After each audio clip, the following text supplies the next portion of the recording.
Hey y'all, I am back with some more really delicious dinner ideas. I have filmed 5 nights worth of dinners to show y'all, and all of these meals are easy to make, they're few ingredients, and they're budget friendly. I did want to take this time to thank you guys for being so patient with me the last few months while my kids were on summer break. I didn't get out as many videos as I wanted to, and I did not get even one single mean comment about it, and y'all have stuck around, and I really appreciate that. The kids did go back to school yesterday, so it's going to make it a lot easier for me to pump out the videos, and I'm really excited about it. I have got so many ideas, so many recipes that I just cannot wait to make and to show y'all. And we're about to be my favorite season, which is fall. So if you haven't already, I hope that you will subscribe to my channel and see what I've got in store. If you're looking for a good way to use up a pound of ground beef and you don't have a lot of time, then this is the recipe that you're going to want to try. It's a cheeseburger tortellini, and it's amazing. So I started off by breaking up a pound of ground beef. Once it was about halfway cooked through, I went ahead and seasoned it up with some onion powder, salt, and pepper. If you like actual onion, you can just leave out the onion powder, chop you up an onion, and cook it in with the ground beef. But after I got the seasons in there, I just stirred it around good and continued cooking the meat until it was no longer pink. If you have a lot of extra grease, you'll definitely want to drain it. But once my meat was fully cooked, I added in a big spoonful of minced garlic, as well as a container of frozen tortellini. I'm using the one from Costco. I really love that one, but obviously any frozen tortellini is fine. I'm adding in 1 can of the Campbell's cheddar cheese soup. I'm also adding in a can of Rotel. I always get the mild because my kids and husband cannot tolerate anything higher than that, but you don't want to drain that Rotel. You want the juice and all. I also added in a cup of milk, and you need about a tablespoon of mustard. I probably did a little over that because I was just trying to use up what was left in that bottle. I'm also going to kind of eyeball in about a 1/4 cup of ketchup. So at this point, I'm just going to fold everything together, let it kind of form a sauce. I did crank the heat up a little bit to about a medium high, and I'm going to wait for it to start bubbling. Then I'm going to cover it with a lid, turn it down a bit, and I ended up letting that simmer for around 6 minutes. Here is after that tortellini is cooked. I did go in and, taste one of the tortellinis to make sure it was cooked to our liking, and it was. So this does cook up very quickly.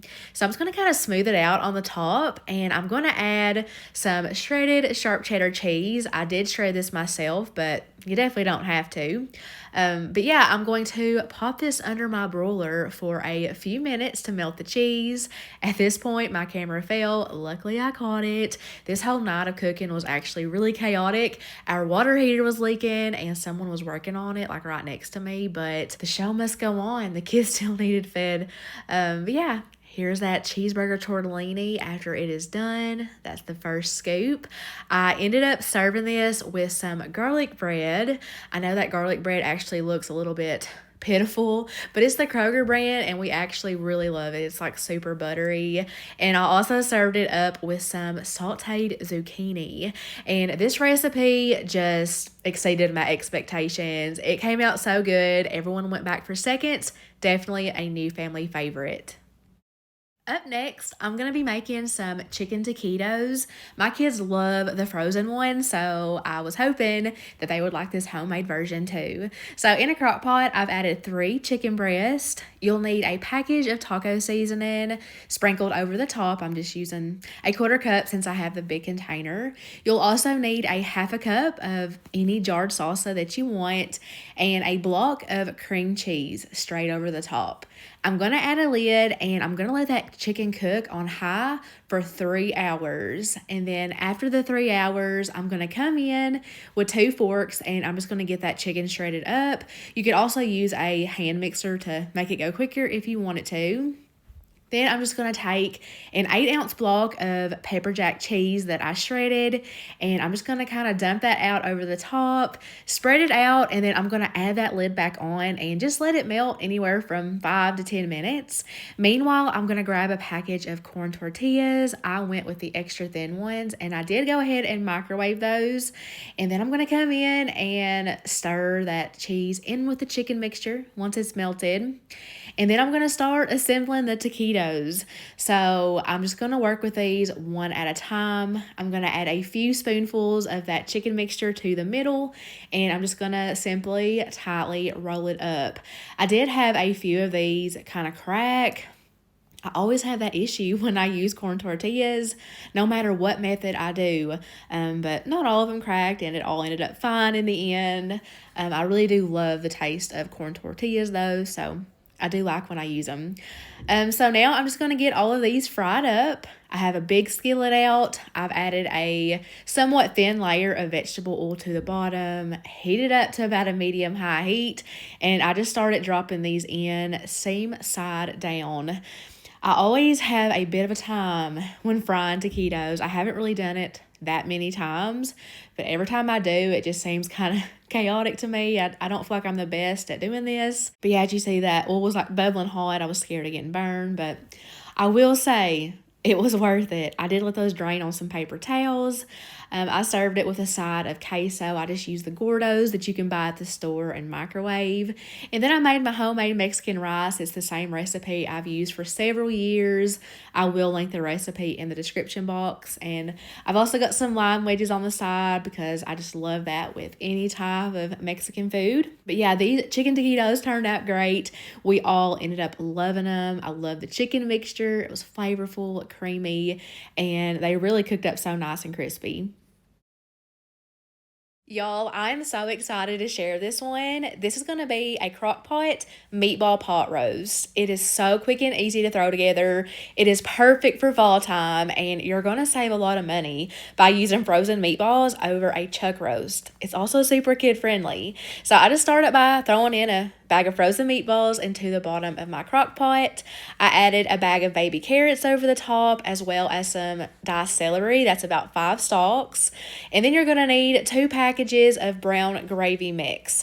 I mixed that in really well with 2 cups of cold water. I'm just going to simply pour that all over the top of the meatballs and the veggies. Then you're going to need a package of this Lipton onion soup mix. I'm just going to evenly sprinkle that over the top.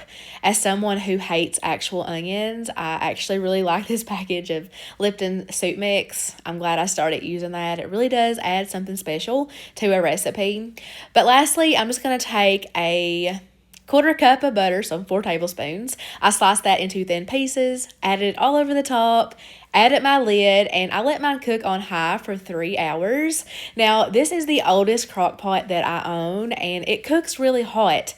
As you can see, it's like boiling around the edges. It's bubbling like hard. And that can really work to my advantage in a lot of recipes, just like this one. Not only did it get the vegetables like super soft how we like it, it like thickened up that brown gravy perfectly. As you can see, it's like thick and it's perfectly coating the meatballs and the veggies. Like, I was just so impressed with how that cooked up. I served it over my homemade mashed potatoes, and I don't even know if I have the words to describe how good this was. I'm honestly not someone who is the biggest fan of like frozen meatballs, but this was just perfect. And I was just really excited to share this recipe with y'all because I truly think that most of you guys would love this dish. On this night, I'm going to be making some creamy garlic pork bites. This is another recipe that I'm really excited to share. So I picked up this half pork loin from Aldi. I am new to shopping at Aldi. One of my friends really encouraged me to go, and let's just say I had a real good time in there, and this is one of those things that I picked up that I really loved. I really did like the quality of this meat and how well it cooked up. So I did trim off a lot of that fat on the back. I also trimmed off this little side piece that I was kind of confused about, and I'll talk about that in a minute. But I just wanted to say that for this recipe, you don't have to buy this half pork loin. I bought this for the intentions of, chopping up some pork chops. I didn't even know that I was going to use this meat for this recipe when I was buying it. But, if you want to make this meal go quicker, you can just pick up a pack of thick cut pork chops. You just need 2 pounds of pork chops for this recipe. But this is what I had, so this is what I decided to go with. So what I was kind of confused about is the fact that it had the light meat and the dark meat. I know that you can buy like pork tenderloins and you can buy a pork loin. So my question is that dark meat pork tenderloin, or is it just, I don't know. I'm confusing myself just talking about it. Either way, the pork chops that I cut up had both light and dark meat, and it turned out amazing. So I did use a food scale to weigh out 2 pounds of those pork cubes. As you can see, I did cut them into large chunks.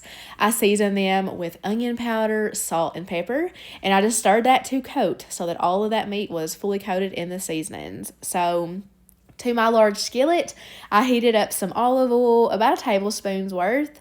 Got my skillet on about a medium-high heat, and then I dropped in all of that pork, and I'm doing my best to kind of spread this out, make sure it's all kind of in an even layer. That way it can all cook up evenly and at the same time. And I'm going to be searing this for about 5 minutes per side. I really like these tweezer tongs that I ordered from Amazon. It just makes things like this easier. It's really precise. Just makes it a lot easier because I'm going to be flipping over each individual one. I really try my best to have an even sear on all pieces.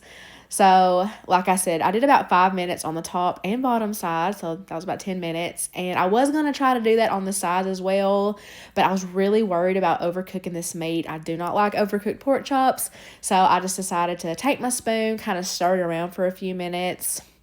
And that was it. It took about 15 minutes to fully cook this pork. So I'm going to remove that onto a separate plate with a slotted spoon. That way I can leave in all of those drippings behind, because I am going to be using that to make a really delicious like gravy or sauce to coat that pork in. But I'm going to set that plate to the side, tin it with some tinfoil to keep that warm. And now for the sauce. So I've added in a half a stick of butter. I added in a spoonful of minced garlic. Let that cook for a bit.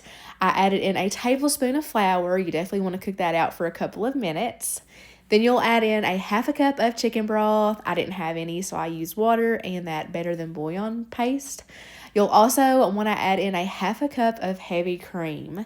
So at this point, I am going to mix everything together good.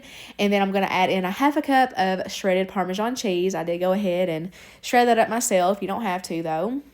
And I'm just going to stir that in, let that Parmesan cheese melt throughout. And then I'm going to add in the juice of half of a lemon. And lastly, I'm just going to hit it with some salt and black pepper to taste. Let me tell you, this sauce is absolutely amazing. So flavorful and perfect. Complemented this pork so well. So I did go ahead and add in all of that cooked pork, and I'm just coating it in that sauce, letting it simmer for a couple of minutes, and that is it. You can serve this over pasta or rice, mashed potatoes. I even think it would be really good over like a baked potato. But I did decide to serve it over a bed of rice, and I paired it with some fresh corn on the cob that has been buttered, salt, and peppered. But yeah, let me just tell you, this pork recipe is an incredible recipe, I promise you. We all absolutely loved it. It was different, it was fun, and it's inexpensive. The meat came out so tender. I was worried about that, but it came out so tender and juicy. The sauce is what made it. It's definitely a recipe that I never want to lose. So good. Lastly, I'm going to make a turkey chili. I had a pound of ground turkey in my freezer, and I wanted to use it up, save money this night, just work with what I had on hand. Plus, I've had this recipe pinned on Pinterest for many years, and it's got a lot of positive reviews, like definitely over 1,000. So I figured, let's go ahead and try it. So I am going to be making it in my Dutch oven. I started by sauteing a red bell pepper that I diced up, as well as some minced garlic. I'm just cooking that in a little olive oil. I did saute that for around 8 minutes, I'd say. You can also do a chopped onion with the pepper if you wanted to. But then I went in with a pound of that ground turkey, and I'm just, getting it broken apart. I'm going to let that fully cook through. You could, of course, swap it for ground beef if you want to. I almost always make chili with ground beef, but this is a nice alternative and it's cheaper. I did go ahead and measure out my spices before I even got started. I will, of course, link the recipe in the description box, but chili powder, cumin, oregano, a little bit of cayenne pepper, and some sea salt. So I saute that in with the meat for a bit, and then I'm going to add in this 28-ounce can of crushed tomatoes. I've never bought this specific one before, but I had a really good coupon on it from Kroger, so got that at a really cheap price. You can also use diced tomatoes if you prefer. And here I'm just adding in 1.5 cups of chicken broth. You'll need a can of corn. I did go ahead and drain that. The recipe calls for 2 cans of kidney beans, so I did 1 can of kidney, and I did the other can with black beans because I'm not the hugest fan of kidney beans. Like, there's nothing wrong with them. I just think that there is better beans out there for chili, so that's why I just did one, but I do really like the look of this. I brought that up to a boil, and then I'm going to cover it with a lid, turn it down to a simmer, and I let it cook for about 30 minutes, but you could do longer if you wanted to. But here is what it looks like when it is done. I think that this is the perfect consistency. As you can see, it actually makes quite a bit. It's a really good way to stretch a pound of meat. I did give this a little taste test before serving, and it needed some more salt, so I did add that in there. We topped our bowls with some tortilla chips, cheese, sour cream, and I did pickled jalapenos. This came out good, but I felt like it was missing a little something, so I added some brown sugar, and that fixed it. But that is all the recipes I have for you today. I hope there was at least one dish in here that looked good to you, that you can recreate in your kitchen. As always, thank you so much for watching, and I will see you all in my next video. Bye, guys.